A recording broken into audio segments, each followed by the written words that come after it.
Em nome do Pai, do Filho e do Espírito Santo. Amém. Vinde, Espírito Santo, enchei os corações dos vossos fiéis e acendei neles o fogo do vosso amor. Enviai o vosso Espírito e tudo será criado, e renovareis a face da terra.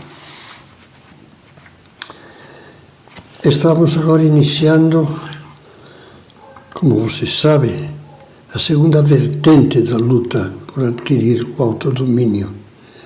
Essa segunda vertente que é o nosso esforço de mortificação. Quando São Paulo escreve ao seu colaborador Tito, colocado por ele à frente das comunidades cristãs da ilha de Creta, fala das maravilhas da graça do Espírito Santo que nos foi dada como fruto do sacrifício redentor de Jesus. E diz, com efeito, a graça de Deus manifestou-se para a salvação de todos os homens. Ela nos ensina a abandonar a impiedade e as paixões mundanas e a viver neste mundo com autodomínio, justiça e piedade, aguardando a nossa bendita esperança, a manifestação da glória no nosso grande Deus e Salvador, Jesus Cristo. Nós cristãos, já no batismo, recebemos a graça como um puro dom divino. Com ela, o Espírito Santo nos ajuda, nos guia e nos ensina intimamente o caminho do amor. É muito interessante que São Paulo coloque como uma das principais lições práticas desse caminho abandonar as paixões mundanas e viver neste mundo com autodomínio.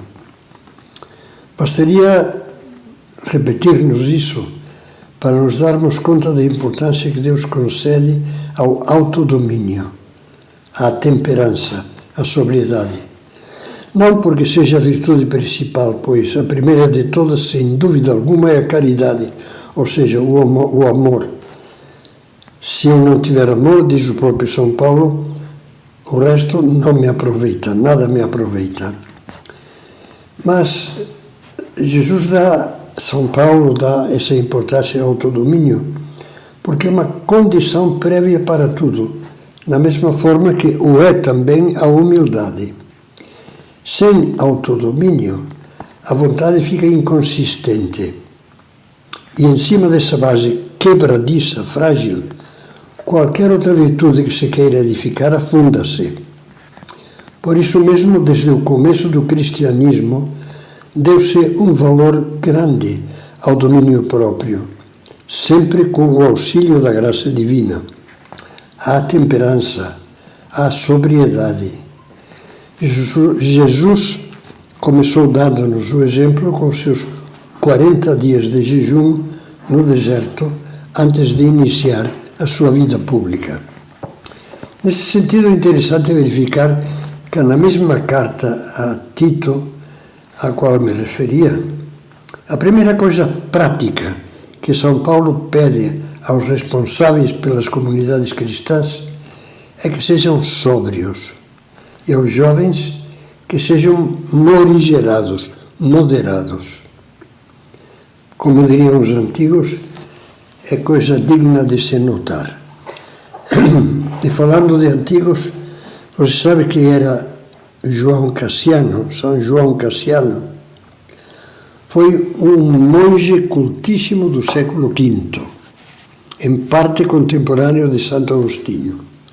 Foi abade de um mosteiro fundado por ele mesmo em Marselha, e o primeiro autor sistemático de livros de espiritualidade cristã em latim, a língua falada na época no Ocidente. São famosas e frequentemente citadas e reeditadas as suas duas obras, Instituições Monásticas e Conferências, Colaciones. Pois bem, no livro 5º das Instituições, falando da santidade, diz o seguinte: o primeiro combate que devemos empreender é contra o espírito da gula, contra a concupiscência da excessiva comida e bebida. Em ambos os livros, nas instituições, como são conhecidos, e nas colações, em ambos os livros, insistem na importância da moderação, da abstinência e da prática cristã do jejum. Mas tem uma mente suficientemente esclarecida para perceber que esses atos de autodomínio em matéria de comida e bebida não são um fim em si mesmos. São apenas meios, imprescindíveis, mas simples meios. Para quê? Veja a explicação que dá. É preciso frisar que a abstinência corporal não tem outra razão de ser senão conduzir-nos à pureza do coração. Aqui o abade Cassiano fala do coração em sentido bíblico, isto é, como sinônimo da alma, da mais profunda interioridade do ser humano. Avançando alguns séculos, chegamos até um dos principais escritores de espiritualidade em língua portuguesa, o padre Manuel Bernardes. Quem não ouviu falar desse autor clássico dos séculos XVII e XVIII, que muitos colocam no nível, como literato, do padre Antônio Vieira.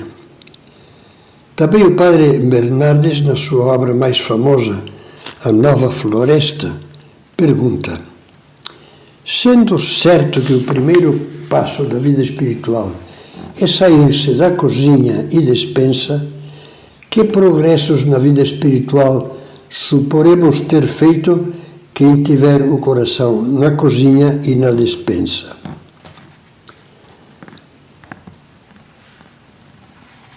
Você e eu, se parássemos um pouco para refletir,